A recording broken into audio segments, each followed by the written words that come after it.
పిత పుత్ర పవిత్రాత్మ నామమున ఆమెన్. ఆయన అన్ని విధముల మానవ మాతృడై ఉండి అంతకంటే వినయము గలవాడై మరణము వరకును శిలువపై మరణము వరకును విధేయుడాయను.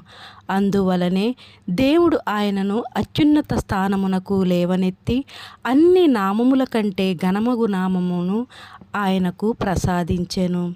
అందువలనే పరలోక భూలోక పాతాళలోకాలందలి సమస్త జీవులను క్రీస్తు నామమునకు మోకాలు వంచి వినతులు కావలెను.